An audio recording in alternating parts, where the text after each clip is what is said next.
எனக்காய் கருதுவார், என்னை போஷிப்பார், எந்த தேவைகள் எல்லாம் சந்திப்பார்.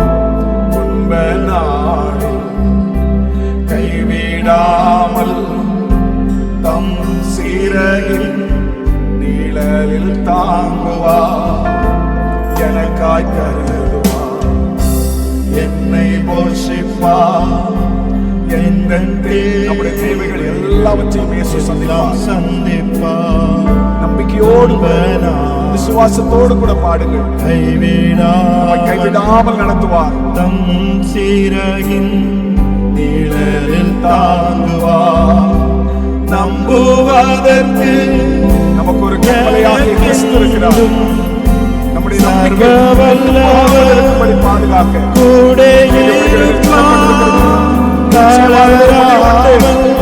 நம்பிக்கை சொல்லப்பட்ட வசனத்தின்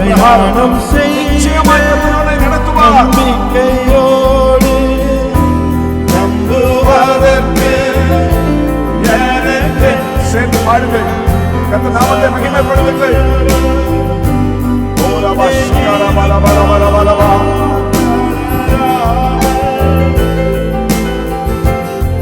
பொல்லாப்புகள் நேரிடாது, கூடாரத்தை அணுகாது. பொல்லாப்புகள் நேரிடாது, பாதையோ உன்னை அணுகாது. சேர்ந்து சொல்லுங்கள்,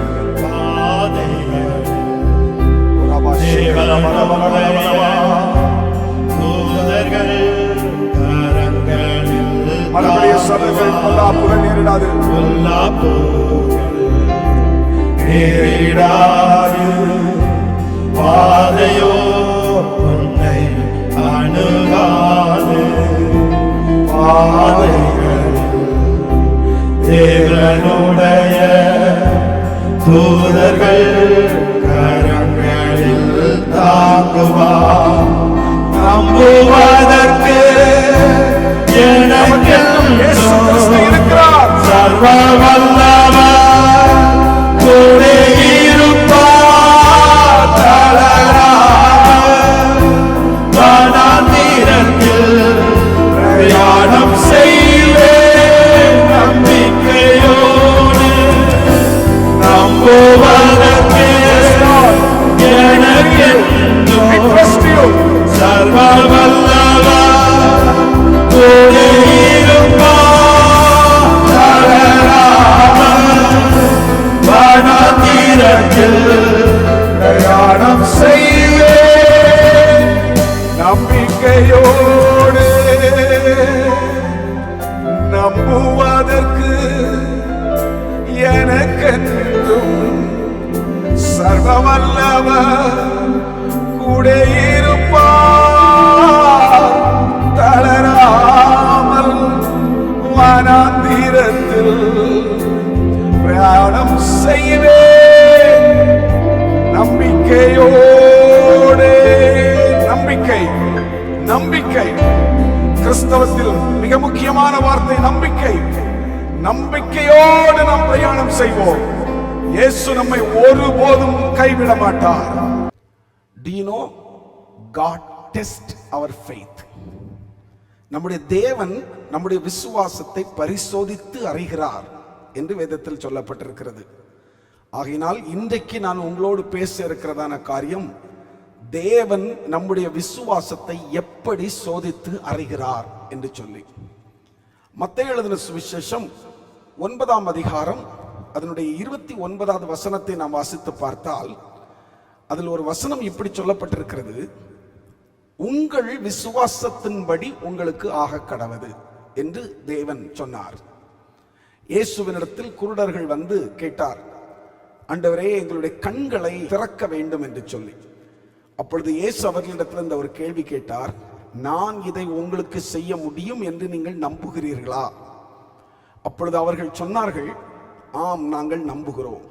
அப்பொழுது இயேசு சொன்னார், உங்கள் விசுவாசத்தின்படி உங்களுக்கு ஆக கடவுது. There is a measurement in your faith. உங்கள் விசுவாசத்தில் ஆண்டவர் ஒரு அளவுகோல் வைத்திருக்கிறார். எப்படிப்பட்ட விசுவாசம் என்று சொல்லி நாம் எல்லாருமே நம்முடைய வாழ்க்கையில் பல காரியங்கள் நடக்க வேண்டும், தேவன் நம்முடைய வாழ்க்கையில் என்ன செய்ய வேண்டும் என்பதை நாம் எதிர்பார்க்கிறோம். எதிர்பார்ப்புகள் தவறல்ல. அதை போலவே நமக்கு என்ன நடக்க வேண்டும், எதை உணர வேண்டும், எதை பார்க்க வேண்டும், எங்கு போக வேண்டும், எங்கு வர வேண்டும் என்பதை குறித்த ஒரு எதிர்பார்ப்பு நம் எல்லாருக்கும் இருக்கிறது. அது தவறல்ல, எல்லாருக்கும் அந்த எதிர்பார்ப்பு இருக்கிறது. அதை போலவே நம்முடைய ஆண்டவருக்கும் உங்களை குறித்து என்னை குறித்து ஒரு எதிர்பார்ப்பு இருக்கிறது. வேதத்தில் ஆதியாகமத்தின் புஸ்தகத்திலிருந்து வெளிப்படுத்தின விசேஷம் வரைக்கும் நீங்கள் வாசித்து பார்ப்பீர்களேயானால் அநேக வாக்குத்தத்தங்களாலும் கட்டளைகளாலும் வேதம் நிறைந்திருக்கிறது. கட்டளை, இதை நீ செய்ய வேண்டும், இதை நீ செய்தால் வாக்குத்தத்தம், நான் உனக்கு இப்படி செய்வேன் எப்படிங்கிற காரியங்கள் வேதத்தின் ஆரம்பத்திலிருந்து முடிவு வரைக்கும் சொல்லப்பட்டிருக்கிறது. இதில் பல லா அல்லது கட்டளை என்று சொல்லுவது நம்முடைய கண்களுக்கு தெரிகிறது, சிலது நம்முடைய கண்களுக்கு தெரியாமலே இருக்கிறது. அவைகளில் ஒன்று நான் இன்றைக்கு உங்களுக்கு சொல்ல போகிற காரியம். அது என்ன என்று சொன்னால், the law of expectation. தேவன் நம்மிடத்திலிருந்து ஏதோ ஒரு காரியத்தை எதிர்பார்க்கிறார். அது என்ன என்று சொல்லி நீங்கள் பார்ப்பீர்களே என்றால், அவரை நாம் விசுவாசிப்பது. the law of expectation, தேவனுடைய கட்டளைகளில் ஒன்று, the hidden law என்று சொல்லலாம். நம்முடைய கண்களுக்கு தெரியாமல், நாம் பார்க்காமல், அல்லது ஆனால் தேவன் எதிர்பார்க்கிற ஒரு காரியம். அது என்ன என்று சொன்னால், நம்மிடத்தில் அவர் எதிர்பார்க்கிறார். the law of expectation. ஆகையினால்தான் வேதம் இப்படி சொல்லுகிறது. எபிரேயர் 11:6 விசுவாசம் இல்லாமல் தேவனுக்கு பிரியமாயிருப்பது கூடாத காரியம்.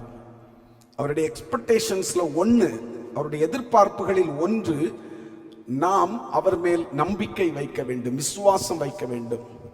பெற்றோர்களாகிய நமக்கு அந்த எதிர்பார்ப்பு இருக்கிறது நம்முடைய பிள்ளைகள் மேல். எனக்கு 2 பிள்ளைகள்.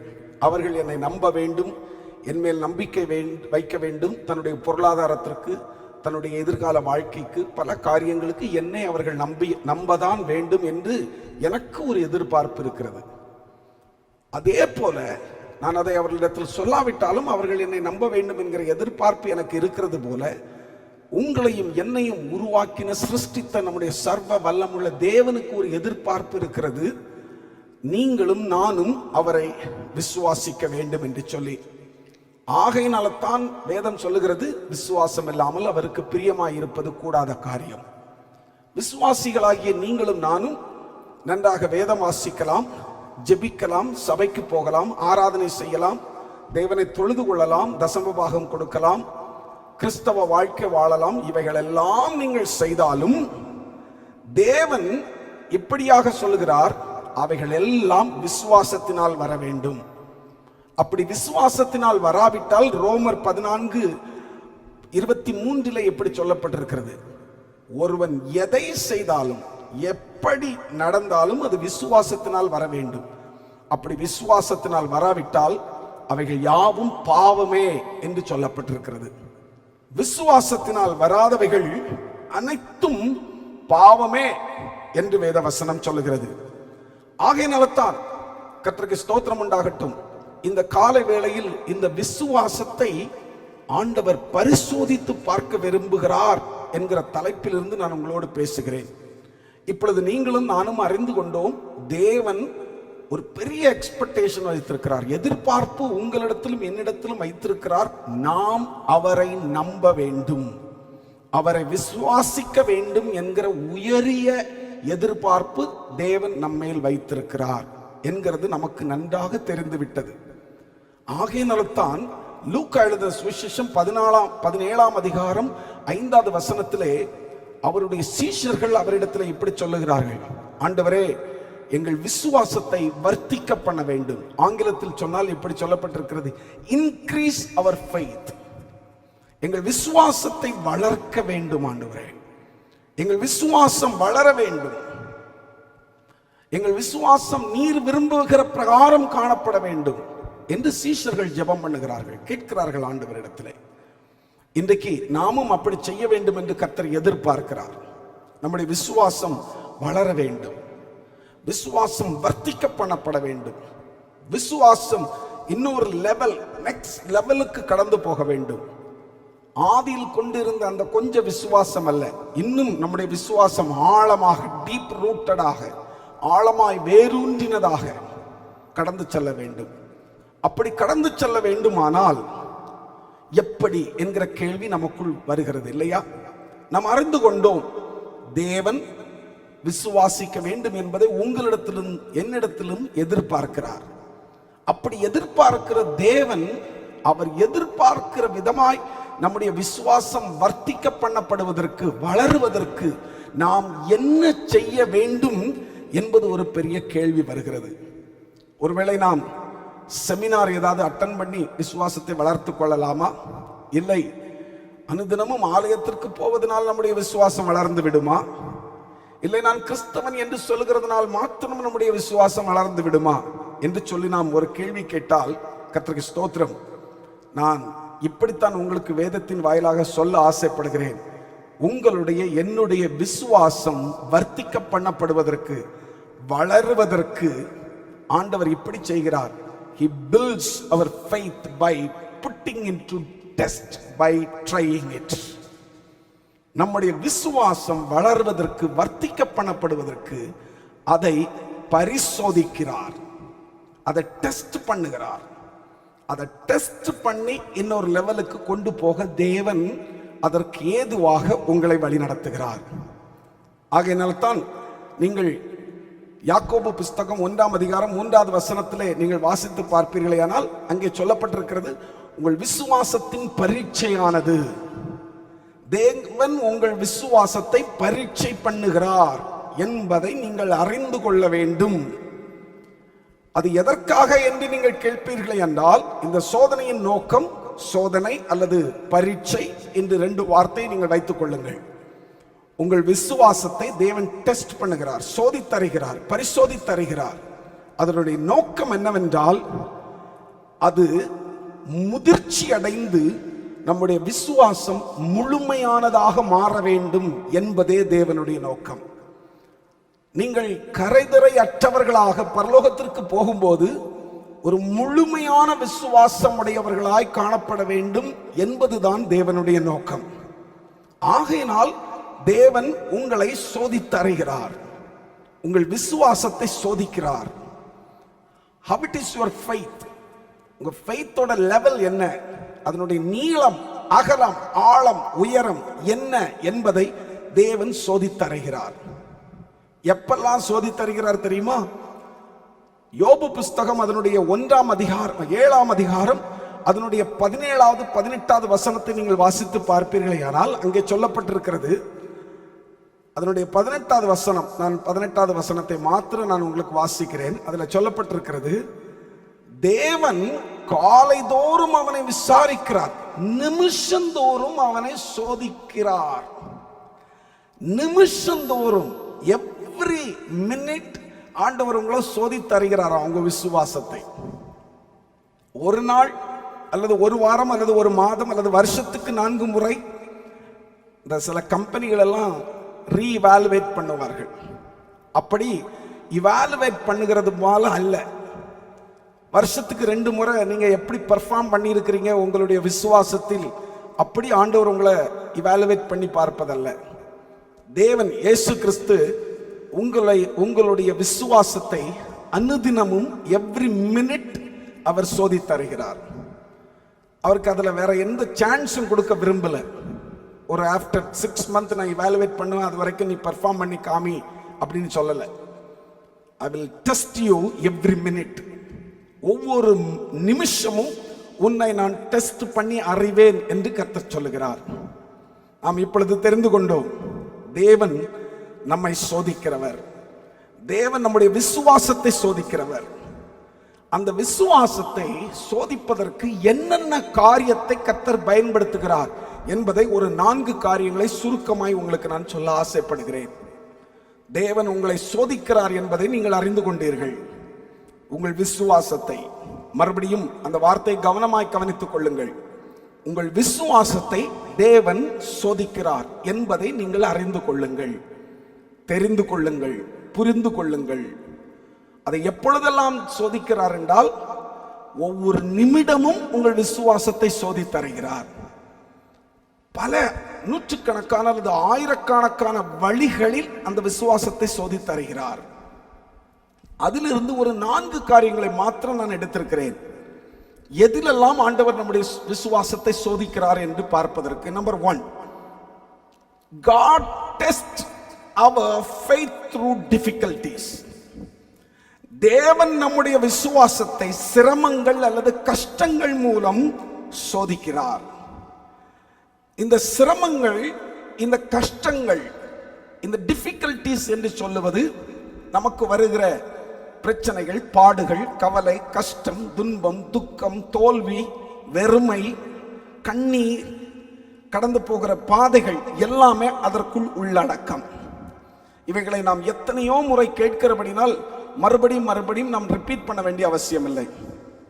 உங்கள் வாழ்க்கையில் ஏதோ ஒரு காரியம், ஒரு டிஃபிகல்டிஸ், ஒரு கஷ்டம், ஒரு வேதனை, ஒரு கண்ணீரின் அனுபவம், ஒரு பாடுகளின் அனுபவம், தோல்வி, வெற்றிடம், வெறுமை, அல்லது யாருமே இல்லாத அப்படிப்பட்ட ஒரு உணர்வு, ஏதோ ஒரு மிகவும் கடினமான சூழ்நிலையில் நீங்கள் கடந்து போகிறீர்கள் என்று வைத்துக் கொள்ளுங்கள். அவைகளின் வாயிலாக கர்த்தர் நம்மை சோதித்தருகிறார், நம் விசுவாசத்தை. ஆகையினால் தான் 1 பேதுரு 1ஆம் அதிகாரம் 6வது வசனம் 7வது வசனத்தில் சொல்லப்பட்டிருக்கிறது, இதிலே நீங்கள் மிகவும் சந்தோஷப்படுகிறீர்கள் என்றாலும் துன்பப்படுகிறது அவசியமானதால் இப்பொழுது கொஞ்ச காலம் பலவிதமான சோதனைகளினாலே துக்கப்படுகிறீர்கள். கொஞ்ச காலம் இந்த துன்பமும் துக்கமும் இருக்கிறது. உங்கள் சோதனையை, உங்களை சோதித்து அறியும்படியாக, உங்கள் விசுவாசத்தை சோதித்து அறியும்படியாக கொஞ்ச காலம் நீங்கள் இந்த துன்பத்திற்குள்ளும் இந்த துக்கத்துக்குள்ளும் கடந்து செல்லுகிறீர்கள். 7வது வசனத்திலே நாம் பார்ப்போமேயானால், அழிந்து போகிற பொன் அக்னியினாலே சோதிக்கப்படும் அதை பார்க்கிலும் அதிக விலையேறப்பட்டதாயிருக்கிற உங்கள் விசுவாசிக்கும் சோதிக்கப்பட்டு இயேசு கிறிஸ்து வெளிப்படும் போது உங்களுக்கு புகழ்ச்சியும் கனமும் மகிமையும் உண்டாகும் என்று சொல்லி வேத வசனம் சொல்லுகிறது. அருமையான தேவ பிள்ளைகளே, அழிந்து போகிற பொன்னும் தங்கமும் நம் கையில் இருக்கிறதான கோல்டு, இவைகளெல்லாம் கூட அக்கினியினால சோதிக்கப்படுகிறது, அக்கினியினால புடமிடப்படுகிறது என்று சொன்னால், அந்த அழியாமையுடைய தேவன் இயேசு கிறிஸ்து அப்போஸ்தலனாகிய பேதுரு மூலமாக நமக்கு இங்க கற்றுக் கொடுக்கிற காரியம் என்னவென்றால், உங்கள் விசுவாசம் பொன், பொருள், இந்த உலகத்தில் மிக உயர்வாக மதிக்கப்படுகிற எந்த ஒரு பொருளாயிருந்தாலும் சரி, தங்கமாயிருந்தாலும் சரி, அது டைமண்டாக இருந்தாலும் சரி, அவைகள் எல்லாவற்றை காட்டிலும் சிறந்ததுதான் உங்கள் விசுவாசம். அந்த விசுவாசத்தை காட்டிலும் மிக சிறந்தது உங்கள் விசுவாசம். ஆகையினால தான் அருமையான தேவ பிள்ளைகளே, அந்த அழிந்து போகிற பொன்னுக்கு கூட, கோல்டுக்கு கூட இப்படிப்பட்ட ஒரு டெஸ்ட் இருக்கும்போது உங்கள் விசுவாசம் அதை விட விலை உயர்ந்த அந்த விசுவாசம் சோதிக்கப்படும், அது டெஸ்ட் பண்ணப்படும். கர்த்தருக்கு ஸ்தோத்திரம் உண்டாகட்டும். நீங்கள் நன்றாக தெரிந்து கொள்ள வேண்டும், சில நேரங்களில் தேவன் சில சமயங்களில் உங்களுக்கு விசுவாசத்தை கற்பிக்கவும் உங்களை சோதிக்கவும் சில சிக்கலுக்குள் நீங்கள் கடந்து செல்ல அனுமதி கொடுக்கிறார். தேவன் நமக்கு சிக்கலை ஏற்படுத்தி கொடுக்கிறாரா என்று ஒரு கேள்வி கேட்டால் உண்மையாகவே இல்லை. மனிதன் தான் பலவிதமான சோதனைகளுக்குள்ளே இச்சைகளினாலே, தன்னுடைய தவறுகளினாலே கடந்து போய் பாவத்தில் விழுந்து விடுகிறான். ஆனால் அப்படி அவன் விழுந்து விட்டாலும் அந்த சூழ்நிலையை கர்த்தர் அவருக்குரிய ஒரு டிவைன் அப்பாயின்மெண்டாக பயன்படுத்திக் கொள்ளுகிறார். நீங்கள், தேவன் மனிதனை அவன் போக்கிலே விட்டுவிட்டு, நாம் கடந்து போகிற அந்த போக்கிலே நம்மை விட்டுவிட்டு, நாம் கடந்து சென்ற அந்த பிரச்சனைகளில், சிக்கல்களில் விழுந்த பின்பு அந்த சிக்கலை அவருக்குரிய ஒரு அப்பாயின்மெண்டாக பயன்படுத்தி அதிலிருந்து சில காரியங்களை நம்மை சோதித்து அறிந்து நம் விசுவாசம் எப்படி வளருகிறது அல்லது வர்த்திக்க உறுதிப்படுத்தப்பட வேண்டும், அல்லது நம்முடைய விசுவாசம் இன்னும் ஒரு ஒரு பலமுள்ளதாக, ஸ்ட்ராங் ஆனதாக மாற வேண்டும் என்று கர்த்தர் விரும்புகிறார். உங்கள் விசுவாசத்தை இன்னும் ஸ்ட்ராங்கா, ஆழமா, உறுதியா மாற்றப்படுவதற்கு கர்த்தர் அப்படிப்பட்ட காரியங்களை அனுமதிக்கிறார். பாருங்கள், யோனாவை குறித்து நாம் அறிந்திருக்கிறோம். இந்த யோனாவை குறித்து பார்த்தால், அவன்தான் பிரச்சனை அவன் வருவதற்கு அவன்தான் காரணம், தேவன் காரணம் கிடையாது. அவனை ஆண்டவர் இன்னொரு பட்டணத்துக்கு போக சொன்னார். இவன் அந்த பட்டணத்திற்கு போக விரும்பவில்லை. அந்த பட்டணத்தை குறித்து அவனுக்கு நல்ல எண்ணங்கள் இல்லாதபடினாலே அவன் இன்னொரு திசையாக போக பார்க்கிறான். அப்படி அவன் இன்னொரு திசையாக போக பார்க்கும்போதுதான் கடலிலே காற்று அலை கொந்தளித்து அவர்கள் கடந்து சென்ற கப்பல் ஆபத்திலே மாட்டிக்கொள்ளுகிறது. இப்பொழுது அவனை தூக்கி கடலிலே போடுகிறார்கள். இந்த சம்பவங்கள் எல்லாம் நமக்கு நன்றாக தெரிந்தது. இப்பொழுது ஒரு பெரிய மீன் வந்து அவனை விழுங்கி விடுகிறது. நீங்கள் யோனா புஸ்தகம் அதனுடைய 2ஆம் அதிகாரம் 7வது வசனத்தில் வாசித்து பார்ப்பீர்களே ஆனால் அங்கே சொல்லப்பட்டிருக்கிறது, என் ஆத்மா என்னில் தொய்ந்து போகையில் கர்த்தரை நினைத்தேன். பிரச்சனை பயங்கரமா ஆழமா வரும்போது கர்த்தருடைய நினைவு இவனுக்கு வருகிறது. நம்முடைய வாழ்க்கையில கூட சிலருடைய வாழ்க்கையில் இப்படிப்பட்ட காரியங்களை நாம் ஒத்து பார்க்க முடியும். பல தருணங்களில் நாம் ஆண்டவரை மறந்து விடுகிறோம். பிரச்சனை முத்தி போகும்போது, ரொம்ப கடினமான பிரச்சனை வரும்போது தான் நம்ம விசுவாசம் அங்க வேலை செய்யுது. அப்பதான் ஆண்டவரை நோக்கி கூப்பிடுவோம், யோனாவை போல. அப்பொழுது என் விண்ணப்பம் பரிசுத்த ஆலயத்தில் உம்மிடத்தில் வந்து சேர்ந்தது. அப்ப எப்படி கூப்பிட்டு இருப்பான், கதறி இருப்பான், கத்தி இருப்பான்.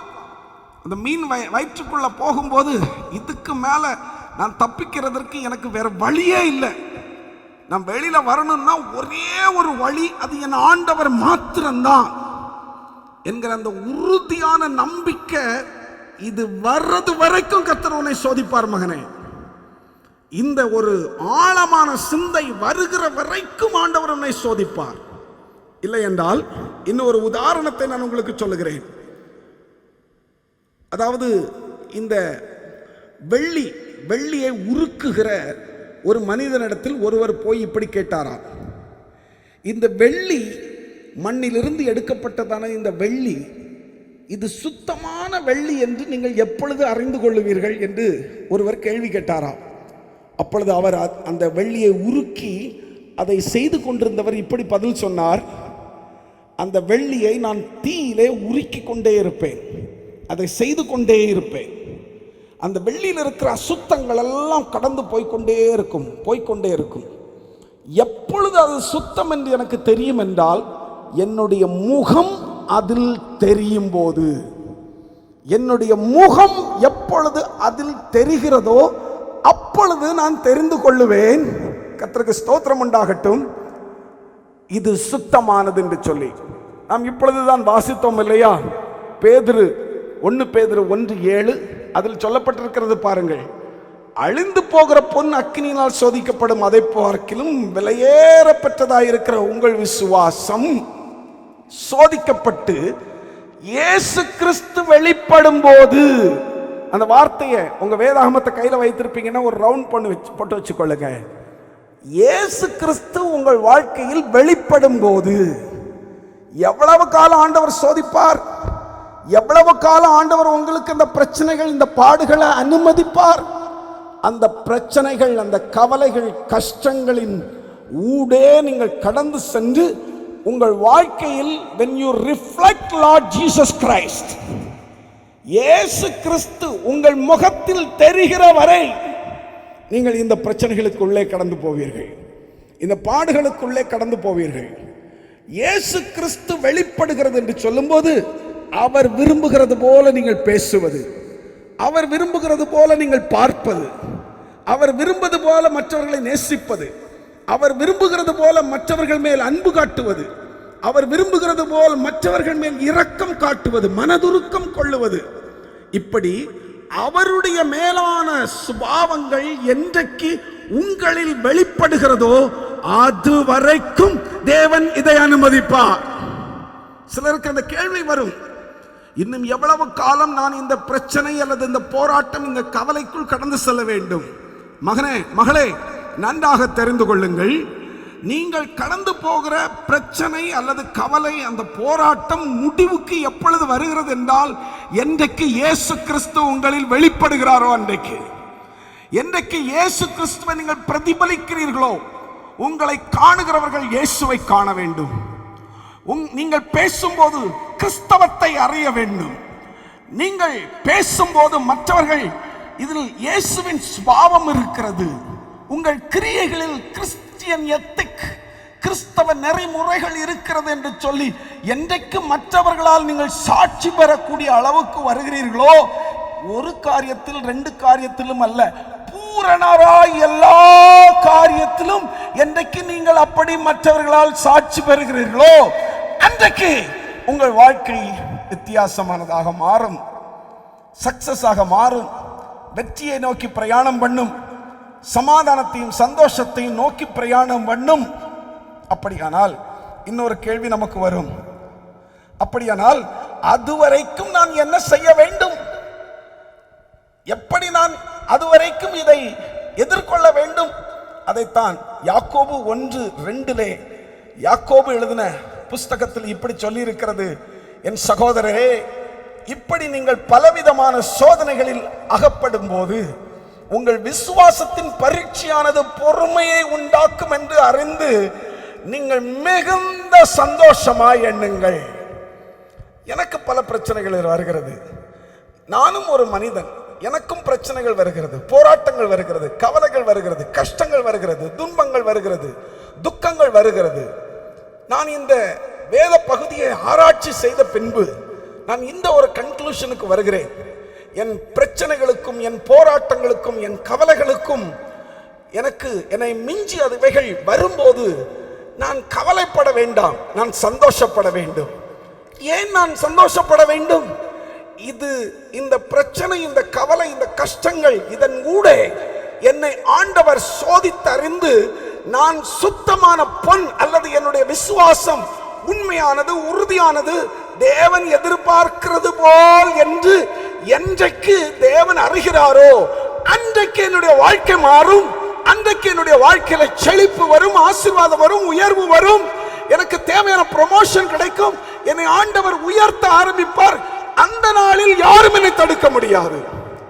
இப்பொழுது யாராயிலும் என்னை தடுக்க நினைத்தால் தடுத்து விடுவார்கள். என் விசுவாசம் பூரணமாகவில்லை, எனக்கு விரோதமாய் சிலர் கிரியை செய்கிறார்கள். நான் உங்களையும் என்னையும் சேர்த்து சொல்லுகிறேன்.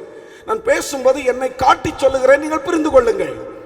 எனக்கு விரோதமாய் சிலர் கிரியை செய்கிறார்கள், பில்லி சூனியம் பண்ணுகிறார்கள், ஏவல்கள் பண்ணுகிறார்கள், மந்திரம் பண்ணுகிறார்கள், என் வளர்ச்சியை தடுக்க நினைக்கிறார்கள், எனக்கு விரோதமாய் பேசுகிறார்கள். இவைகள் எல்லாம் ஒருவேளை கிரியை செய்கிறது என்று வைத்துக் கொள்ளுங்கள். இந்த காலகட்டத்தில் என்னை ஆண்டவர் சோதித்தருகிறார். காலம் நிறைவேறும் போது இந்த சோதனையின் முடிவிலே என்னுடைய விசுவாசம் சுத்த பொன்னாய் விளங்கும் போது எனக்கு நம்பிக்கை அதுதான். என்றைக்கு அது சுத்த பொன்னாய் விளங்குகிறதோ அன்றைக்கு என் வாழ்க்கையில ஒரு மாற்றம் வரும், என் வாழ்க்கையில ஒரு செழிப்பு வரும். அப்பொழுது எந்த மனிதனும், எந்த அரசாங்கமும், எந்த சொசைட்டியும் என்னை தடுக்க முடியாது. ஆகையில் தான் அதை நினைத்து நான் சந்தோஷப்பட வேண்டும். இன்றைக்கு இருக்கிற இந்த கஷ்டம் அல்லது இந்த ஒரு வியாதியாக இருக்கட்டும், அல்லது ஒரு துன்ப துக்கமாக இருக்கட்டும், ஏமாற்றமாக இருக்கட்டும், தோல்வியாக இருக்கட்டும், நான் சோர்ந்து போகக்கூடாது, நான் சந்தோஷப்பட வேண்டும். ஏனென்றால் தேவன் அவைகளை எனக்கு அனுமதித்து என்னை சோதித்தருகிறார். எனக்கு ஒரு ஃபெயிலியரை கொடுத்து என்னை சோதிக்கிறார். இந்த ஃபெயிலியர்ல நான் எப்படி இருக்கிறேன்? எனக்கு பண பற்றாக்குறையை கொடுத்து என்னை சோதித்தருகிறார். இதில் நான் என்ன செய்கிறேன்? கடன் வாங்க மனிதனை நம்பி ஓடி விடுகிறேனா? இல்லை, தேவனுக்காக காத்திருக்கிறேனா? கர்த்தர் என்னை சோதித்து அறிந்து சுத்த பொன்னாய் விளங்கின பின்பு தேவன் என் வாழ்க்கையில் ஒரு பெரும் மாற்றத்தை கொண்டு வர ஆவலாய் காத்திருக்கிறார். எத்தனை பேர் விசுவாசிக்கிறீர்கள் கர்த்தர் என்னோடு பேசுகிறார் என்று சொல்லுகிறவர்கள் ஒரு அல்லேலூயா சொல்லுங்கள் பார்க்கலாம். இரண்டாவதாக, தேவன் God test our faith through demand.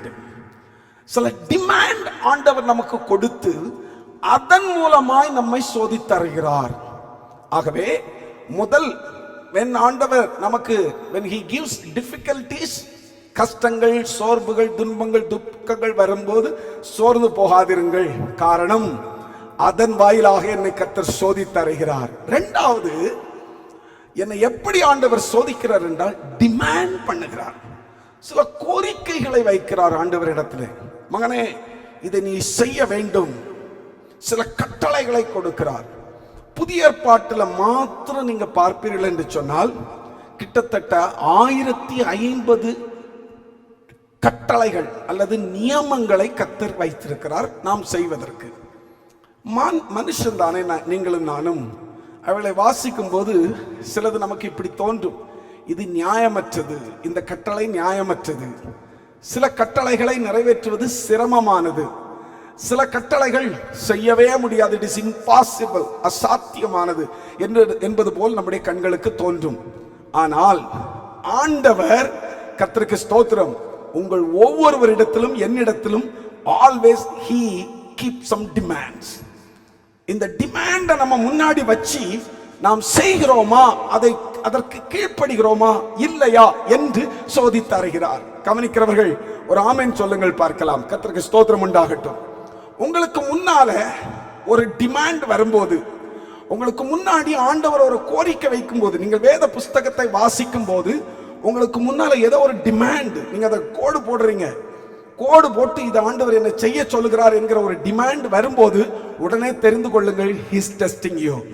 நீங்கள் அதை செய்கிறீர்களா இல்லையா என்பதை நீங்கள் உடனடியாக உணர்ந்து கொள்ள வேண்டும். ஒரு சாதாரண காரியத்தை உங்களுக்கு சொல்லுகிறேன் பாருங்கள். சில நேரங்களில் கர்த்தர் வாக்குத்தத்தங்களை கொடுக்கிறார். அந்த வாக்குத்தத்தங்களை நாம் பெற்றுக்கொள்ளும் போது ஆரம்பத்தில் பார்த்தால் அவைகள் நமக்கு இப்படி தோன்றும், மிகவும் எளிதானது, அதை ஈஸியாக செய்து விடலாம், மிக எளிமையான ஒரு வாக்குத்தத்தத்தை கர்த்தர் கொடுத்திருக்கிறார் என்று நமக்கு ஆரம்பத்தில் தோன்றும். ஆனால் அதற்கு உள்ளே நீங்கள் கடந்து சொல்லுவீர்களே, ஆனால் ஒவ்வொரு வாக்குத்தத்தத்தின் பின்பும் ஒரு டிமாண்ட், ஒரு கோரிக்கையை கர்த்தர் வைத்திருப்பார். அந்த கோரிக்கையை நாம் நிறைவேற்ற வேண்டும் என்பது தேவனுடைய எதிர்பார்ப்பு. அதுதான் உங்களுடைய விசுவாசத்தின் அளவு என்று தேவன் வைத்திருப்பார். There is a demand always. கவனிக்கிறவர்கள் ஆமென் சொல்லுங்கள். கர்த்தருக்கு ஸ்தோத்திரம் உண்டாகட்டும். அந்த டிமாண்டை கர்த்தர் வைத்து நீ என்ன செய்கிறாய் என்று கர்த்தர் பார்ப்பார். சில டிமாண்ட் டோன்ட் வரி அப்படின்னு இருக்கும், கவலைப்படாதே என்று இருக்கும். அதை பார்த்தோன்னா ஆண்டவர் என்ன கவலைப்படாதேன்னு சொல்லிட்டார் அப்படிங்கிற மாத்திரம் தான் தெரியும். ஆனா அதற்கு அடுத்த பகுதியில கவலைப்படாமல் இருக்க என்ன செய்ய வேண்டும் என்று இருக்கும். அதை நாம் விட்டுவிடக் கூடாது.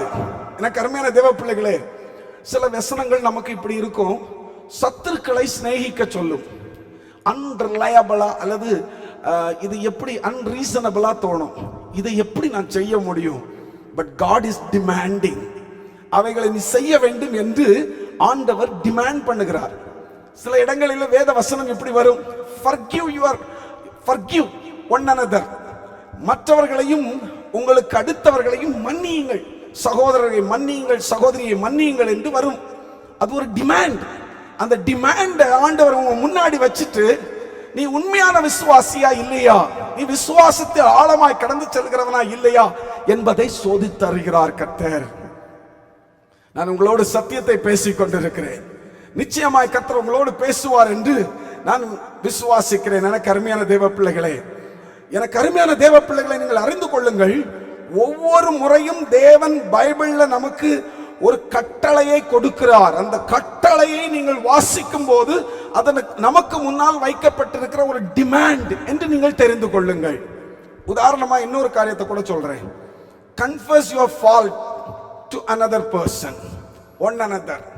உங்களுடைய தப்பிதங்களை, தவறுகளை மற்றவர்களிடத்தில் அறிக்கை செய்யுங்கள். இது ரொம்ப கடினமானதாக நமக்கு தோன்றும். ஒருவேளை இன்றைக்கு ஆண்டவர் உங்களிடத்தில் பேசுகிறார் என்று வைத்துக் கொள்ளுங்கள். ஒருவேளை என்ன, உறுதியாக உங்களிடத்திலே பேசுகிறார், நேரடியாக சகோதரனே சகோதரியே உன்னோடு பேசுகிறார், தனிப்பட்ட விதத்தில் உன்னோடு பேசுகிறார். யாரிடத்தில் உங்களுக்கு குறை இருக்கிறதோ அவர்களிடத்தில் போய் உங்களுடைய தப்பிதங்களை நீங்கள் அறிக்கை பண்ணுங்கள் என்று வேதம் சொல்லுகிறது. அது ஒரு டிமாண்ட்.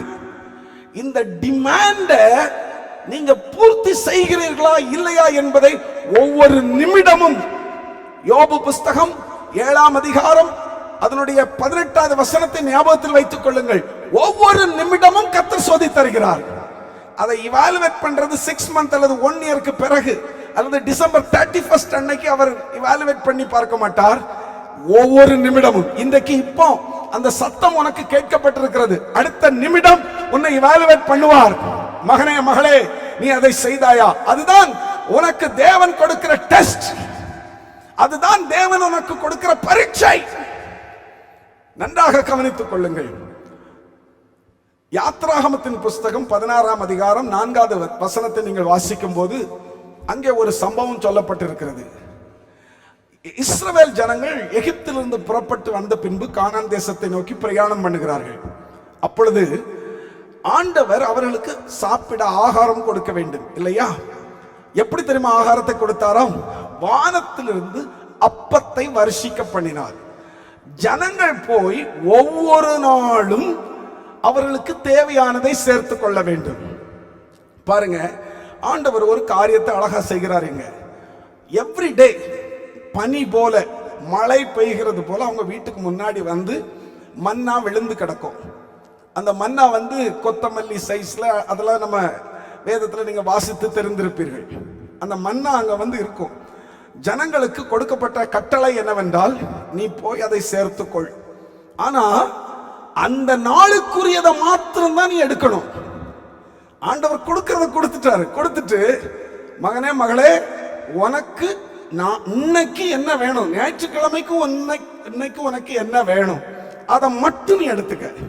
சிலர் போய் என்ன செய்தார்களா, இன்னும் கொஞ்சம் பேராசை பிடிச்சவங்க அள்ளி எடுத்துட்டு வந்தாங்க. அவங்க வந்து பார்த்தா அது கெட்டு போய் விட்டது என்று வேதத்தில் எழுதப்பட்டிருக்கிறது. நீங்களும் நானும் மனிதர்கள், 6 அறிவு படைத்தவர்கள். நம்ம மனுஷ அறிவுல நமக்கு இப்படி தோணும், அது என்ன டெய்லி போய் நான் எடுக்கணும், அதை நான் ஒரு வாரத்துக்கு தேவையானதை சேர்த்து ஸ்டோர் பண்ணி வைக்கலாமே. சிலர்லாம் இந்த கால்குலேஷன் ரொம்ப பண்ணுவோம், நீங்களும் பண்ணுவீங்க, நானும் பண்ணுவோம். பண்ணி அப்படி எடுத்து நம்ம வச்சுக்கலாமே அப்படின்னு நம்ம எடுத்து வச்சுக்குவோம். அதை நம்ம பார்வைக்கு பார்க்கும்போது அதுல என்ன தப்பு இருக்குது? ஒரு வாரத்துக்கு எடுத்து வச்சுக்கிட்டா என்ன தப்பு இருக்குது? நாளைக்கு நான் போக வேண்டியது இல்லையே, நான் படுத்து ரெஸ்ட் எடுத்து அழகா எடுத்து சாப்பிடலாமே. நாளைக்கு இல்ல, ஒரு வாரத்துக்கு சேர்த்து வைக்கலனாலும் 2 நாளைக்கு நான் சேர்த்து வைக்கலாமே அப்படிங்கிறது மாதிரி கர்த்தருக்கு ஸ்தோத்திரம் நாம் யோசிப்பதற்கு வாய்ப்பு இருக்கிறது. அது தவறல்ல, நம்ம அப்படி நினைப்பது தவறல்ல. ஆனால் the matter is here, ஆண்டவர் உனக்கு முன்னால் அதை வச்சிட்டு உன்னை சோதித்தறிய விரும்புகிறார். அந்த வசனம் அப்படிதான் சொல்கிறது. அதனால் அவர்கள் என் நியாய பிரமாணத்தின்படி நடப்பார்களோ நடக்க மாட்டார்களோ என்று அவர்களை சோதிப்பேன். உனக்கு முன்னால சில கட்டளைகளை வைத்து, உனக்கு முன்னால சில டிமாண்ட வைத்து, சில வாக்குத்தத்தங்களை வைத்து, நீ அதன்படி நடக்கிறாயோ நடக்கவில்லையோ என்று கர்த்தர் சோதிப்பார். பல நேரங்கள்ல ஆண்டவர் என்ன செய்ய போகிறேன் என்று தெளிவாக சொல்லுகிறது கூட கிடையாது. ஆபிரகாம் சரித்திரத்தை நீங்கள் வாசித்து பார்ப்பீர்களே, ஆனால் நீ உன் இனத்தையும் இதையும் விட்டுட்டு நான் காண்பிக்கிற தேசத்துக்கு போ. எந்த தேசம் நான் சொல்ல மாட்டேன், எத்தனை நாள் நடக்கணும் சொல்ல மாட்டேன், எவ்வளவு பணம் கையில் எடுத்துக்கணும் சொல்ல மாட்டேன், எந்த டைரக்ஷன்ல போகணும் அந்த டைரக்ஷனை மட்டும் ஆண்டவர் அப்பப்ப கொடுத்திருக்கிறாரு. அதெல்லாம் கிடையாது. நான் என்ன சொல்றேனோ அதை நீ செஞ்சிரு, அவ்வளவுதான். நீ செய்ய வேண்டும், என்னுடைய கட்டளையை நீ செய்ய வேண்டும். நீ செய்கிறாயா இல்லையா என்பதை நான் சோதித்து அறிவேன். கவனிக்கிறவர்கள் கரங்களை உயர்த்தி ஒரு அல்லேலூயா சொல்லுங்கள் பார்க்கலாம். எனக்கு அருமையான தேவ பிள்ளையே, ஆபிரகாமை அப்படித்தான் ஆண்டவர் சோதித்தார். நான் இயேசு கிறிஸ்துவின் பிறப்பை குறித்து ஆராய்ந்து பார்க்கும்போது அங்கே சாஸ்திரிகள் கிழக்கிலிருந்து வருகிறார்கள். எவ்வளவு நாள் பிரயாணம் பண்ணினார்கள் அவர்களுக்கே தெரியாது. எவ்வளவு பணம் கையில வைத்திருந்தார்கள் அவர்களுக்கே தெரியாது. எந்த ஊரை நோக்கி போகிறார்கள் அவர்களுக்கே தெரியாது. அவர்களுக்கு கொடுக்கப்பட்ட ஒரே அடையாளம் நட்சத்திரத்தை பார்க்க வேண்டும், போய்கொண்டே இருக்க வேண்டும். கிறிஸ்தவர்களாகிய உங்களுக்கும் எனக்கும் ஆண்டவர் இந்த கால வேளையில அப்படித்தான் சொல்கிறார். உனக்கு நான் கட்டளை கொடுத்திருக்கிறேன், அந்த கட்டளையின்படி நீ நடக்க வேண்டும். நீ நடப்பாயோ இல்லையோ என்பதை நான் சோதித்து அறிவேன். He tests your faith. ஆண்டவர் உங்களுடைய நடத்தையை, உங்களுடைய கிரியையை சோதித்து அறிவார். நோவாவை குறித்து நாம் வேதத்தில் வாசிக்கிறோம். நோவாவை குறித்து நான் ஒரு புஸ்தகத்தில் வாசித்துக் கொண்டிருந்தேன். இந்த தியாலஜியன்ஸ், இறையியல் வல்லுநர்கள் அவன் வாழ்ந்த இடத்தை குறித்து பேசும்போது இப்படி சொல்லுகிறார்கள். he was living in a desert area, wilderness. ஒரு வனாந்தர பகுதியிலே நோவா வசித்தாராம். அவர் பெரு வெள்ளத்தை பார்த்தது கிடையாது. அவர் பெரிய மழை அவருடைய நாட்களில் கிடையவே கிடையாது. மழையை பார்த்ததே கிடையாது. இப்ப ஆண்டவர் வந்து அவன்கிட்ட சொல்லுகிறார், மகனே, நாம் பெரும் வெள்ளத்தை கட்டளையிட போறோம். 40 நாள் இடைவிடாமல் இரவும் பகலும் மழை பெய்ய போகிறது. ஆகவே நீ ஒரு படகை ஆயத்தப்படுத்தி, ஒரு படகை ஆயத்தப்படுத்தி உன்னுடைய குடும்பத்தை எல்லாம் நீ அதில் சேர்த்துக்கொள் என்று சொல்லுகிறார். எனக்கு தெரியாது, இவன் வாழ்க்கையில் இதெல்லாம் பார்த்ததே கிடையாது. அருமையான சகோதரனை, சகோதரியே, தேவன் சில நேரங்களில் கட்டளைகளை உங்களுக்கு அப்படித்தான் கொடுக்கிறார். நீங்கள் பார்த்திருக்க மாட்டீர்கள், நீங்கள் அதை கண்டிருக்கவே மாட்டீர்கள். விசுவாசம் என்பது, ஒரு மனிதன் இப்படி சொல்கிறார், விசுவாசம் என்பது often it looks like a risk. ஒரு சில காலகட்டங்களில் அது அபாயமாக நமக்கு தோன்றுகிறது. நீங்கள் விசுவாசத்தில் முன்கூட்டியே என்ன நடக்க போகிறது என்பதை தெரிந்து கொள்ள முடியாது, அறிந்து கொள்ள முடியாது என்று தான் அர்த்தம். ஆனால் உங்களை அழைத்தவர், உங்களை நடத்தி கொண்டு போகிறவர், உங்களுக்கு கட்டளை கொடுத்தவர், நீங்கள் எங்கே போகிறீர்கள் என்கிற அந்த டெஸ்டினேஷனை கர்த்தர் தெளிவாக அறிந்து வைத்திருக்கிறார். ஆகவே தேவன் உங்களுக்கு கட்டளைகளை கொடுக்கும் போது அதன் மூலமாய் உங்களை சோதித்து அறிகிறார். சில கட்டளைகளை கர்த்தர் இன்றைக்கு உனக்கு கொடுத்திருக்கிறார். சில டிமாண்ட் பண்ணுகிறார். சில பாவத்தை விட்டுவிடு, சில உறவுகளை விட்டுவிடு, சில மனிதர்களை விட்டுவிடு, ஞானஸ்நானம் எடுக்க வேண்டும், தசமபாகம் கொடுக்க வேண்டும், ஆராதனையில் பங்கு கொள்ள வேண்டும், வேதம் வாசிக்க வேண்டும், ஜெபம் செய்ய வேண்டும். சில டிமாண்ட் கர்த்தர் உனக்கு கொடுக்கிறார். அதை நீ செய்கிறாயா இல்லையா? ரெகுலர் பேசிஸ்ல நீ செய்கிறாயா இல்லையா? வாரத்துக்கு ஒரு நாள், மாதத்திற்கு ஒரு நாளா? இல்ல, you are consistent or not? கர்த்தர் அதை டிமாண்ட் பண்ணி சோதித்து அறிகிறார். சகோதர சகோதரியே, எத்தனை பேர் சொல்ல முடியும் இன்றைக்கு கர்த்தர் என்னோடு பேசிக் கொண்டிருக்கிறார்? உன்னிடத்தில் ஏதோ ஒரு காரியத்தை டிமாண்ட் பண்ணுகிறார். நீ சில காரியங்களை பேசும்போது தொடர்ந்தேர்ச்சியாய் பொய் பேசுகிறாய். கர்த்தர் சொல்லுகிறார், பொய் நாவு அருவருப்பானது, நீ அதை விட்டுவிட வேண்டும் என்று கர்த்தர் விரும்புகிறார். பொருளாசை வேண்டாம் என்று சில நேரங்களில் கர்த்தர் உன்னை எச்சரிக்கிறார். பதவி ஆசை வேண்டாம் என்று உன்னை ஆண்டவர் சில நேரங்களில் எச்சரிக்கிறார். இந்த டிமாண்ட் உனக்குள் வரும்போது நீ எப்படி இருக்கிறாய் என்பதுதான் முக்கியம். மூன்றாவது பகுதிக்கு நேராய் நாம் கடந்து சொல்லுவோம். God tests our faith with positions or money. இந்த உலகத்தில் இருக்கிற பொருளாதாரம் அல்லது பதவிகள் மூலமாய் கர்த்தர் நம்மை பரிசோதித்து பார்க்கிறார்.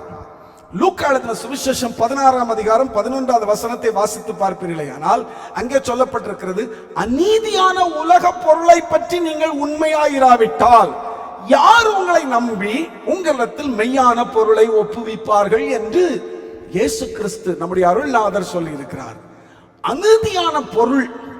அநீதியான பொருள் உங்க கையிலே கொடுக்கப்பட்டிருக்கிற பொருள், அல்லது உங்களுக்கு கொடுக்கப்பட்டிருக்கிற வேலை, அல்லது உங்களுக்கு கொடுக்கப்பட்டிருக்கிற பதவி, அல்லது உங்களுக்கு கொடுக்கப்பட்டிருக்கிற ஏதோ ஒரு வஸ்துக்கள், இவைகளில் நீங்கள் உண்மையாயிராவிட்டால் எப்படி தேவன் உங்களை நம்பி இந்த உலகத்துல அழிந்து போகிறவைகள் எல்லாம், இதெல்லாம் அழிந்து போகிறவைகள், பொருளாதாரம் அழிந்து போகக்கூடியவைகள், நாம் வைத்திருக்கிற எந்த பொருளானாலும் அழிந்து போகக்கூடியவைகள், பதவி இன்றைக்கு நம் கையில் நாளைக்கு இன்னொரு கையில் போவதற்கு வாய்ப்பு இருக்கிறது. அப்படியே நிரந்தரமா நம்ம இருக்க முடியாது. ரிட்டையர்ட் ஆன பிறகு அது இன்னொருத்தர் கையில போய்விடும். எல்லாமே மாறக்கூடியது. Everything is changeable in this world. whatever you see, everything is changeable. எல்லாம் மாறிக்கொண்டே இருக்கும். சூழ்நிலைக்கு தகுந்தாற்போல், காலத்துக்கு தகுந்தாற்போல் எல்லாம் மாறிக்கொண்டே இருக்கும். அப்படி மாறுகிற இந்த உலகத்தில் மாறாததாக கர்த்தர் மிக மேன்மையானதாக பார்க்கிறது உன்னுடைய விசுவாசமும், அந்த விசுவாசத்தில் இருக்கிற ஃபெய்த்ஃபுல்னஸ், உண்மை தன்மையையும். அது எப்படி இருக்கிறது என்று கர்த்தர் ஆராய்ந்து அறிகிறார். அது எப்படி என்று கர்த்தர் உன்னை நோக்கி பார்க்கிறார். மகனே, மகளே, இந்த கால வேளையிலே உனக்கு கொடுக்கப்பட்ட பொறுப்பு ஒருவேளை மிக சிறியதாய் காணப்படலாம். உனக்கு கிடைக்கிற சம்பளம், வருமானம் மிக எளிமையானதாக சிறியதாய் காணப்படலாம். அந்த கொஞ்சத்தில் நீ எவ்வளவு உண்மையாய் இருக்கிறாய்? அந்த கொஞ்ச சின்ன பதவியில் நீ எவ்வளவு உண்மையாய் இருக்கிறாய்? உன்னுடைய வாழ்க்கை அதில் எவ்வளவு மற்றவர்களால் சாட்சி சொல்லக்கூடிய அளவுக்கு இருக்கிறது? நான் ஒருவரோடு பேசிக்கொண்டிருக்கும் போது இப்படி சொன்னார். தன்னுடைய ஸ்டாஃபை குறித்து பேசிக்கொண்டிருக்கும் போது சொன்னார், நான் என்னதான் முயற்சி பண்ணினாலும் நேரத்திற்கு வரமாட்டார்கள். அதில் உண்மைத்தன்மை குறைகிறது. விசுவாசம் அங்கே நிலைகுலைகிறதை நாம் பார்க்கிறோம். கிறிஸ்தவ விசுவாசம் நிலைகுலைகிறதை நாம் பார்க்கிறோம். அது ஒரு கிறிஸ்தவ கம்பெனி. அதில் பணிபுரிகிறவர்கள் கிறிஸ்தவர்கள். நேரத்துக்கு போக மாட்டார்கள். ஏன் வரவில்லை என்று கேட்டால் பொய் சொல்லுவார்கள். ஏன் இதை செய்யவில்லை என்று சொன்னால் பொய் பேசுவார்கள். பொய் வரும்போதே நீங்கள் தெரிந்து கொள்ளுங்கள், உங்கள் உண்மைத்தன்மை மாறுகிறது. தேவன் சோதிக்கிறார். உங்களுக்கு ஒரு டைம், அது ஒரு டிமாண்ட் என்று வைத்துக் கொள்ளுங்கள். 9 மணிக்கு நீங்க ஆபீஸ்க்கு போக வேண்டும் என்றால் அது உங்களுக்கு கொடுக்கப்பட்ட கட்டளை. அதை நீங்கள் சரியாக செய்கிறீர்களா இல்லையா என்பதை கர்த்தர் சோதித்து பார்க்கிறார். உனக்கு அந்த டைம் செட் பண்ண வச்சதே நான் விசுவாசிக்கிறேன் கர்த்தர். உன் கையில கொஞ்சம் பணத்தை கொடுத்து அதை சரியா ஹேண்டில் பண்ணுகிறாயா கர்த்தர் சோதித்து பார்க்கிறார். நீங்க யோசிக்க முடியும், எனக்கு கொஞ்சம் தானே கிடைச்சிருக்குது, இந்த கொஞ்சத்திலேயே நீ உண்மையா இல்லை என்றால் தேவன் எப்படி நிறைவாக தர முடியும்? அழிந்து போகிற பதவி, பொருள், இதுல நீ உண்மையா இராவிட்டால் அழியாததும் வாடாததும் ஆகிய கனிகள், அழியாததும் வாடாததும் ஆகிய வரங்கள் கர்த்தர் எப்படி உன்னை நம்பி தர முடியும்? எப்படி சுகமளிக்கிற வரத்தை உனக்கு தர முடியும்? எப்படி அற்புதம் செய்கிற வரத்தை தர முடியும்? எப்படி ஞானத்தை போதிக்கிற வரத்தை தர முடியும்? எப்படி தீர்க்க தரிசன வரத்தை தர முடியும்? நீ தவறாய் பயன்படுத்தி விடுவாயே, நீ அதை சரியாய் செய்ய மாட்டாயே. ஆகையினால தான் கர்த்தர் உன்னை சோதித்தறிய விரும்புகிறார். கர்த்தருக்கு ஸ்தோத்திரம் உண்டாகட்டும். அந்த வரங்கள், கனிகள் எல்லாம் விலையேறப்பட்டது, உயர்வானது, எவ்வளவு பணம் கொடுத்தாலும் கிடைக்காதது. அதை பெற்றுக் கொள்வதற்கு புதிய ஏற்பாட்டு காலத்தில் அப்போஸ்தலனாகிய பவுலின் இடத்துல ஒருத்தர் வந்து கேட்கிறார், எங்க வாங்கலான்னு கேட்கிறார் முட்டாள்தனமாக. உனக்கு இருக்கிற கொஞ்சத்தில் உண்மையா இருந்தால் கர்த்தர் அதை உனக்கு அள்ளி கொடுப்பார். அதை ஆண்டவர் உனக்கு தாராளமாய் தருவார். ஆனால் அதை பெற்றுக் கொள்ளாமல் இருப்பதற்கு தடையே நமக்குள் இருக்கிற உண்மைத்தன்மை இல்லாத நிலைமை. கர்த்தர் உன்னை டிமாண்ட் பண்ணுகிறார் இந்த காலை வேளையில். மறுபடியும் உனக்கு கொஞ்சத்தில் நீ உண்மையுள்ளவனாய் இருப்பாய், ஆனால் அநேகத்தில் அதிகாரியாய் வைப்பேன் என்று கர்த்தர் சொல்லுகிறார். மகனே, மகளே, உங்க கையில வருகிற கொஞ்சம் வருமானம் தான். தசம பாகத்தில் உண்மையா இருக்கிறீர்களா? வேதத்தின்படி நடக்கிற காரியத்தில் உண்மையா இருக்கிறீர்களா? நீங்கள் இருப்பீர்களே, ஆனால் கர்த்தர் உன்னை அநேகத்தில் அதிகாரியா வைப்பார். உனக்கு கொடுக்கப்பட்ட சிறிய பொறுப்பில் நீ உண்மையா இல்லாவிட்டால் உனக்கு எப்படி சிஇஓ பதவி கிடைக்கும், எப்படி மேனேஜர் பதவி கிடைக்கும், எப்படி டைரக்டர் பதவி கிடைக்கும், எப்படி உனக்கு உயர்வான பதவி கிடைக்கும்? கர்த்தர் கண்ணோக்கி பார்க்கிறாரே. மேபி உங்களுடைய பாஸ் உங்களை வருஷத்துக்கு 2 தடவை தான் பார்ப்பாரா இருக்கும், உங்களை இவாலுவேட் பண்ணுவாரா இருக்கும். பட் உங்களையும் என்னையும் சிருஷ்டித்த சர்வ வல்லமுள்ள தேவன் நிமிஷம் தோறும் உன்னை இவாலுவேட் பண்ணி கொண்டே இருக்கிறார். ஒவ்வொரு நிமிடமும் உன்னை கவனித்துக் கொண்டே இருக்கிறார். கடைசியாக நேரத்தை கருத்தில் கொண்டு நான் வேகமாய் கடந்து செல்கிறேன். கடைசியாக, God test our faith through delays. God test our faith through delay. சில காரியங்களை தாமதிக்க பண்ணி கர்த்தர் நம்முடைய விசுவாசத்தை சோதிக்கிறார் என்பதை தெரிந்து கொள்ளுங்கள். வேதத்தின் வாயிலாக உங்களோடு நான் பேசிக் கொண்டிருக்கிறேன். அருமையான தேவ பிள்ளைகளே, நமக்கு எல்லாமே இன்ஸ்டன்டா கிடைக்கணுங்கிற எண்ணம் இருக்கும். எல்லா ஜபத்துக்கும் இம்மிடியட்டா பதில் கிடைத்தது என்று வைத்துக் கொள்ளுங்கள். எல்லாமே நம்முடைய தேவையெல்லாம் ஆட்டோமேட்டிக்கா நமக்கு கிடைச்சிருச்சுன்னு வச்சுக்கொள்ளுங்கள். அங்க விசுவாசத்துக்கு இடமே இல்லை. அப்படின்னா விசுவாசம் என்கிற காரியத்தை குறித்து பேசுவதற்கு நேரமே இல்லை. எல்லாமே கொஞ்சம் டிலே ஆகும்போது, காலதாமதம் ஆகும்போது தான் நம்பிக்கை, விசுவாசம் என்கிற ஒன்று வருகிறது. சுகத்துக்காக ஜெபிக்கிறோம், சிலருக்கு உடனே கிடைப்பதில்லை, காலதாமதம் ஆகுகிறது. அப்பொழுதுதான் சுகம் கொடுக்க வல்லவராகிய தேவனை நம்புகிறோம். பொருளாதாரம், பதவி, ஏதோ ஒன்று காலதாமதம் ஆகும்போதுதான் அதை செய்ய வல்லவராகிய தேவனிடத்தில் நாம் விசுவாசம் வைக்கிறோம்.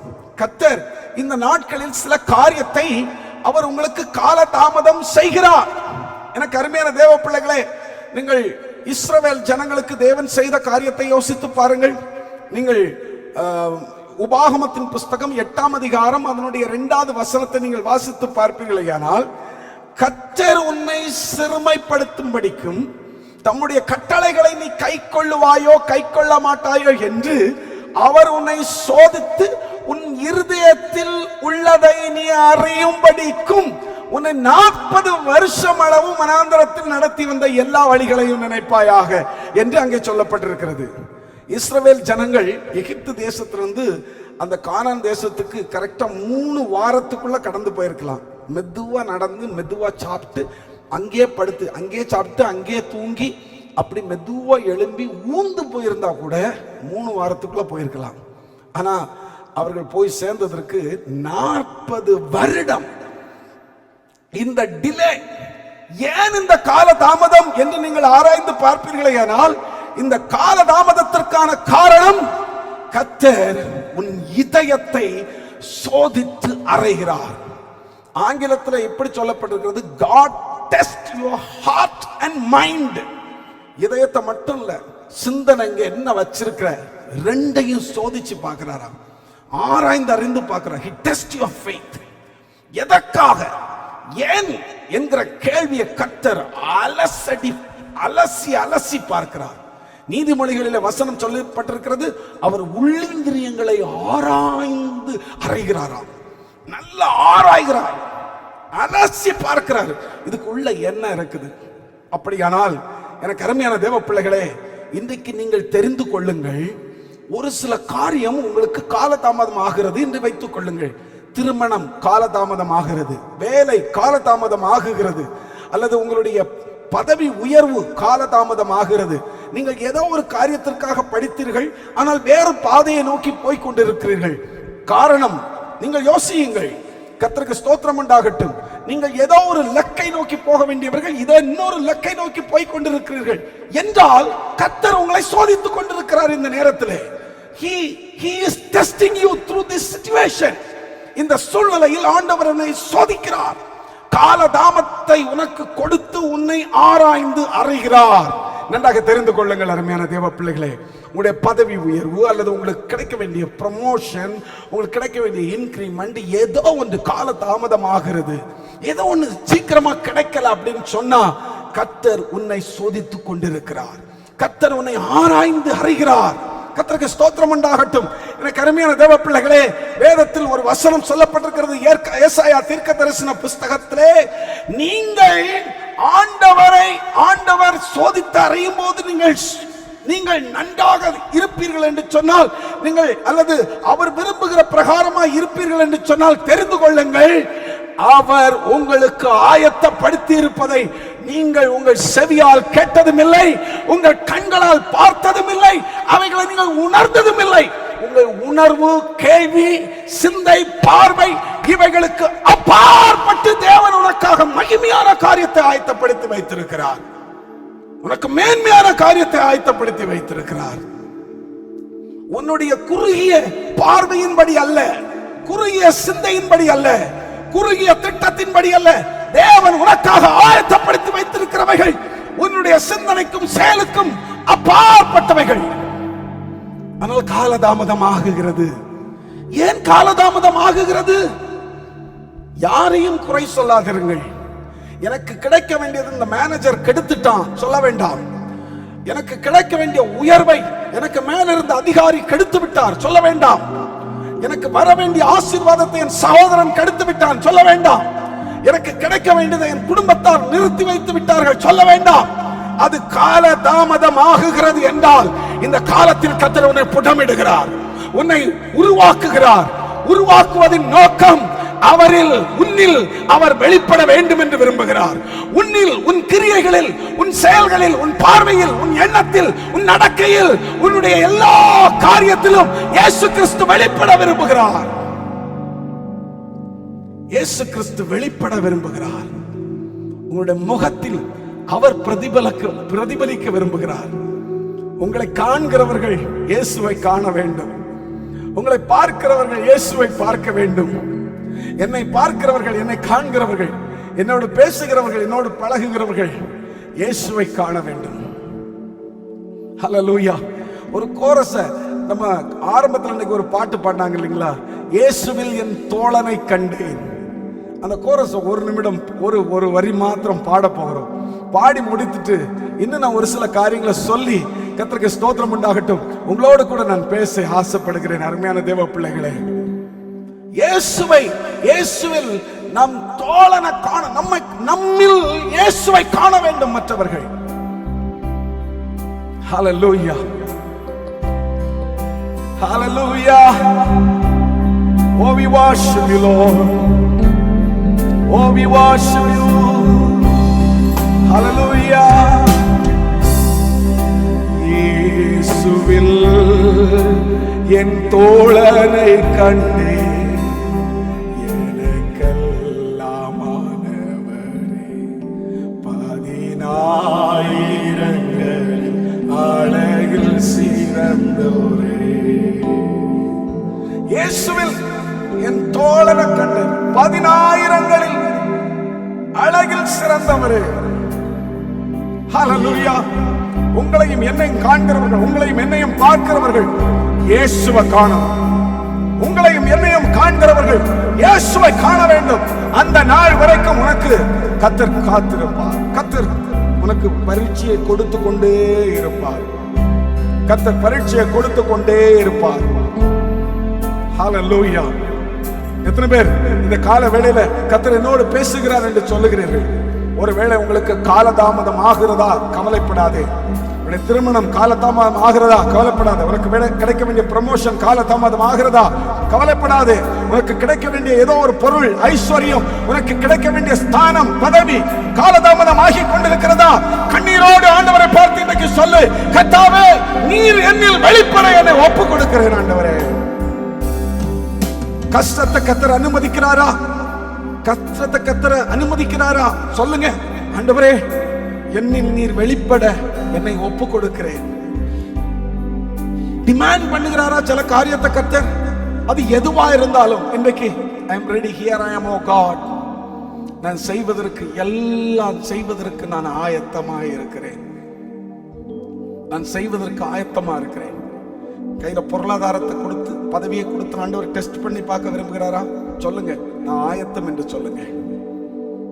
நீங்க சுத்த பொன்னாய் விளங்குவீர்கள். The day will come. The day will come. நீங்கள் சுத்த பொன்னாய் விளங்குவீர்கள். Hallelujah. Hallelujah. Hallelujah. ஓராபா சந்தாராராபா. கர்த்தர் சுத்த பொன்னாய் உங்களை விளங்க பண்ண விரும்புகிறார். கர்த்தர் சுத்த பொன்னாய் உங்களை விளங்க பண்ண விரும்புகிறார். காக்கும் கரங்கள் உண்டனக்கு என்கிற ஒரு பாடலை, ஒரு சில வரிகளை நாம் பாட போகிறோம். நீங்கள் வீட்டில் இருந்தால் எழுப்பி நின்று கொள்ளுங்கள். கர்த்தருக்கு காத்திருக்கிறவர்கள் கழுகை போல எழும்புவார்கள். அந்த பாடலின் கடைசி சரணத்தில் சொல்லப்பட்டிருக்கிறது, கண்மலைகள் பெயர்க்கும்படியாய் கர்த்தர் என்னை கரம் பிடித்தார். காத்திருந்து பலனடைந்து கழுகு போல எழும்புவேன். காத்திருங்க, அமைதியா பொறுமையா காத்திருங்க. If it is delaying, don't be rush. ரொம்ப வேகமா போகணும்னு யோசிக்காது, கொஞ்சம் பொறுமையா இருங்க, காத்திருங்க.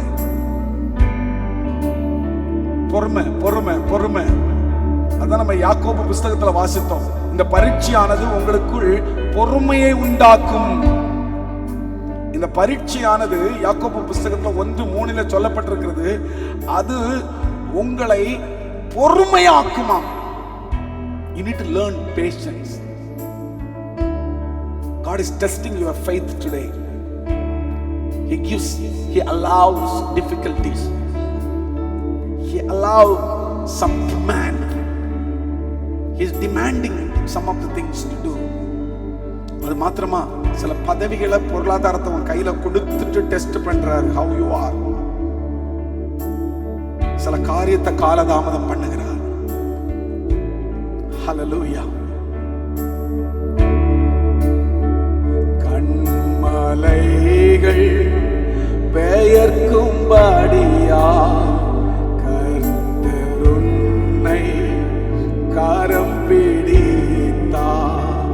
கண்மலைகள் பெயர்க்கும்படியா கர்த்தர் உன்னை கரம் பிடித்தார். காத்திருந்து பலனடைந்து கழுகு போல எழும்பிடுவேன். காத்திருந்து பலனடைந்து கழுகு போல எழும்பிடுவேன். இந்த கோரஸை பாடும்போது கர்த்தருடைய ஆவியானவர் என்னோடு பேசுகிறார். என் வாழ்க்கையில சில கால தாமதங்கள் இருக்கிறது, டிலே இருக்கிறது, சில டிமாண்ட் இருக்குது.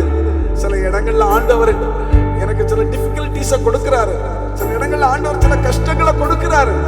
பட் எனக்கு நம்பிக்கை இருக்கிறது, கண்மலைகள் பெயர்க்கும்படியாய் என் ஆண்டவர் என்னை கரம் பிடிச்சு வச்சிருக்கிறாரு, என்னை கை பிடிச்சு வச்சிருக்கிறாரு. என் வாழ்க்கை அவருடைய கரத்துல இருக்குது. The day will come, the day will come. என்னைக்கு அவர் என்னில் வெளிப்படுகிறாரோ அன்னைக்கு கழுகை போல உயர எழும்புவேன். கழுகை போல உயர எழும்பி ஹல்லேலூயா திரும்பவும் வாழ வயதை போல செழிப்பா இருப்பேன். அன்னைக்கு யாரும் என்னை தடுக்க முடியாது. இந்த நம்பிக்கை தான் உனக்கு வேண்டும் சகோதரா, இந்த விசுவாசம் உனக்கு வேண்டும் சகோதரியே. கழுகை போல நீ உயர எழும்புவாய். காத்திருந்து பலனடைந்து கழுகு போல எழும்பிடுவேன். கர்த்தருக்கு காத்திருப்போம் வெட்கப்பட்டு போவதில்லை. கர்த்தருக்கு காத்திருந்து வெட்கப்பட்டு போவதில்லை. நம்புவேன் இயேசுவை, நம்புவேன் இயேசுவை, நம்புவேன் இயேசுவை, நம்புவேன் இயேசுவை.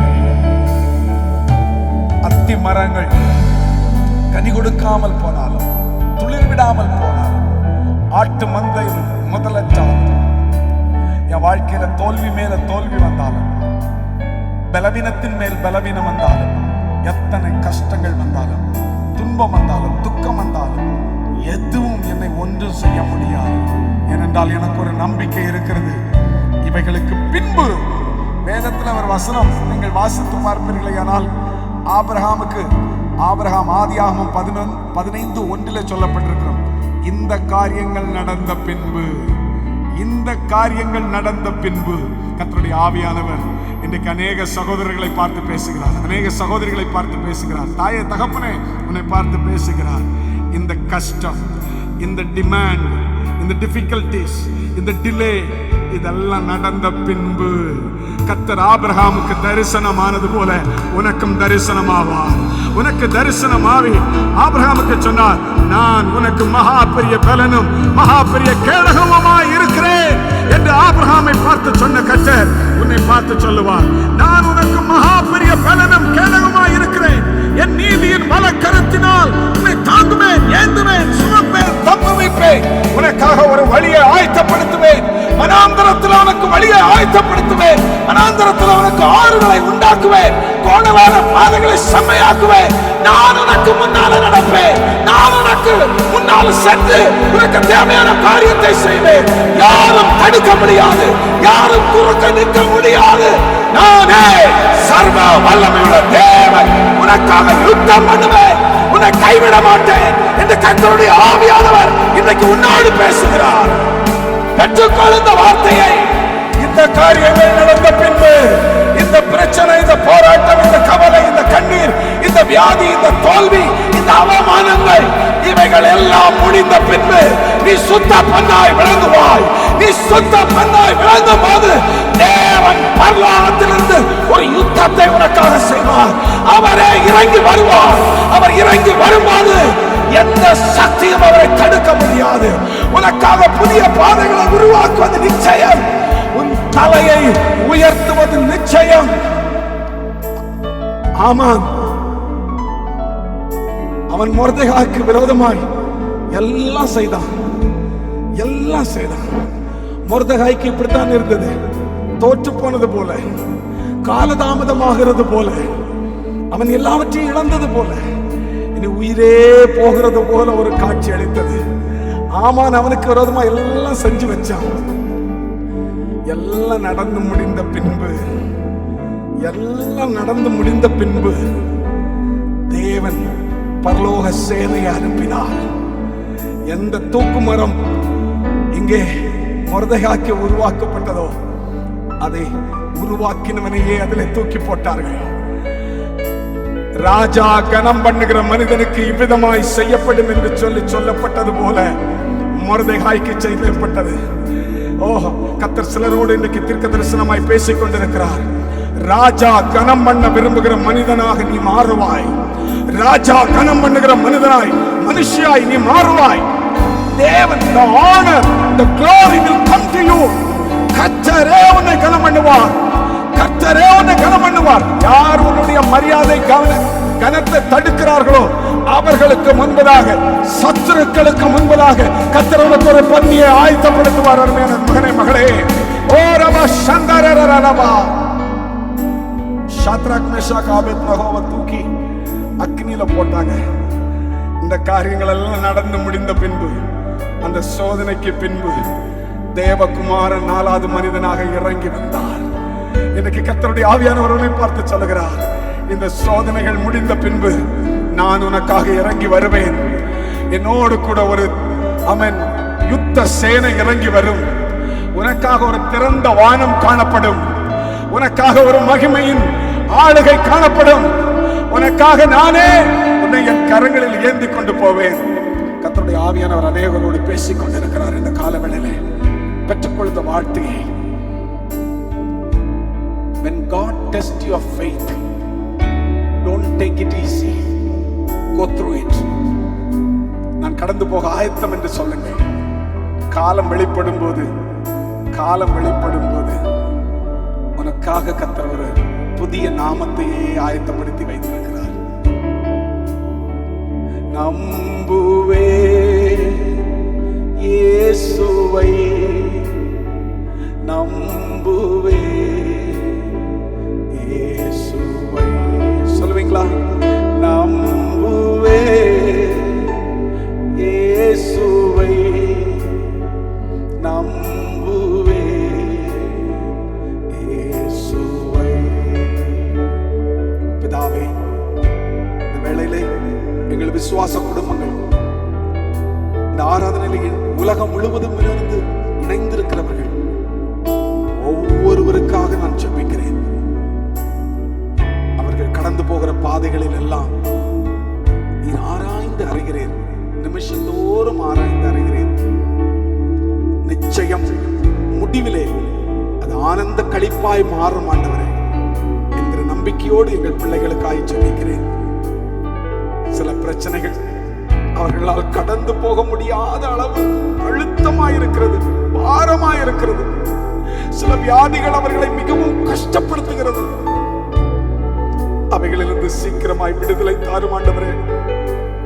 அவைகளிலிருந்து சீக்கிரமாய் அவர்களை விடுவியும் ஆண்டவரே.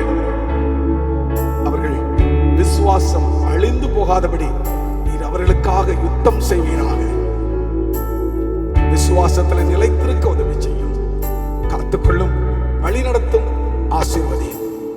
துதிகன மகிமை எல்லாம் உமக்கு, இயேசுவின் நாமத்தில் பிதாவே, ஆமென். என் ஆத்துமாவே கர்த்தரை ஸ்தோத்திரி, என் முழுவதுமே பரிசுத்த நாமத்தை ஸ்தோத்திரி. என் ஆத்துமாவே கர்த்தரை ஸ்தோத்திரி, கர்த்தர் செய்த சகல உபகாரங்களை மறவாதே, ஆமென். நம்முடைய கர்த்தராகிய இயேசு கிறிஸ்துவின் கிருபையும், பிதாவாகிய தேவனுடைய அன்பும், பரிசுத்த ஆவியானவருடைய அன்பின் ஐக்கியமும், சிநேகமும், சமாதானமும், சந்தோஷமும், கிருபையும், இரக்கமும் இன்றும் என்றும் சதா காலங்களில் நம்ம அனைவரோடு கூட தங்கியிருப்பதாக. ஆமென், ஆமென்.